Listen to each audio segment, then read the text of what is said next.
मोदी जी ने जो नारा दिया है सहकार से समृद्धि, ये सिर्फ नारा नहीं है, इसको जमीन पर उतारने के लिए 3.5 साल में सहकारिता मंत्रालय ने दिन रात एक करे। और मान्यवर, आने वाले दिनों के अंदर कुछ ही महीनों में कोऑपरेटिव बेसिस पर ओला उबर जैसी एक बहुत बड़ी कोऑपरेटिव सहकार टैक्सी आने वाली है, जो 2 व्हीलर की टैक्सी का भी रजिस्ट्रेशन करेगी, जो रिक्शा का भी रजिस्ट्रेशन करेगी और 4 व्हीलर का भी करेगी। और उसका मुनाफा किसी धन्ना सेठों के हाथ में नहीं जाएगा मान्यवर, वो ड्राइवर के पास जाएगा। इस प्रकार की हम कोऑपरेटिव लेकर आ रहे हैं और बहुत कम समय के अंदर एक कोऑपरेटिव इंश्योरेंस कंपनी भी बनने जा रही है, जो देश भर की सभी कोऑपरेटिव व्यवस्था का इंश्योरेंस का काम करेगी। और मान्यवर, मैं विश्वास से बताता हूं, एक कंपनी बनने के बाद कुछ ही समय में प्राइवेट सेक्टर में सबसे बड़ी इंश्योरेंस कंपनी एक कोऑपरेटिव इंश्योरेंस कंपनी बन जाएगी।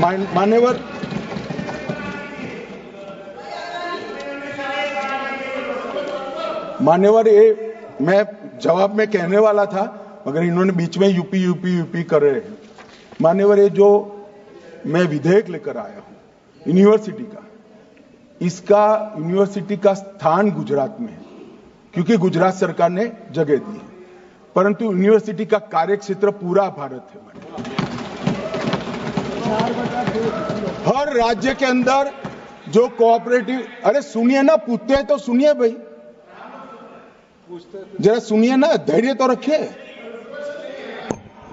मानिए, पूरा भारत रखा है, पूरे देश में, चाहे आसाम में कोई कोऑपरेटिव ट्रेनिंग इंस्टीट्यूट है, उसको भी स्कूल या कॉलेज के नाते इसका स्टेटस देखकर हम रजिस्टर करेंगे।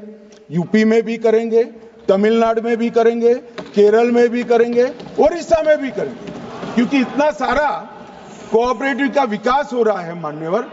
तो हर जगह ट्रेन ह्यूमन रिसोर्स, ट्रेन बंदों की जरूरत है, और वो हमें इसी यूनिवर्सिटी के माध्यम से मिलेगा। मान्यवर, आज जब मैं यहां आया हूं, तब मैं आपको बताना चाहता हूं ये यूनिवर्सिटी क्यों बनी। ये मैंने जो बैकग्राउंड गाया, 3.5 साल में कोऑपरेटिव का जो विकास किया है, कोऑपरेटिव हर क्षेत्र में पनपी है।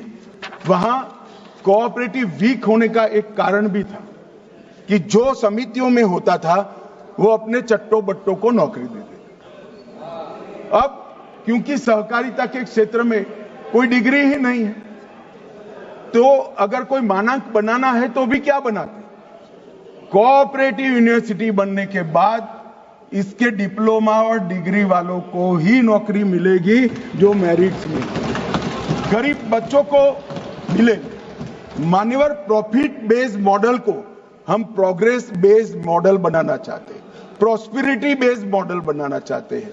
और ये मैं मानता हूं कि डोमेस्टिक के साथ साथ ग्लोबल वैल्यू चेन में भी हम बहुत बड़ा योगदान करेंगे।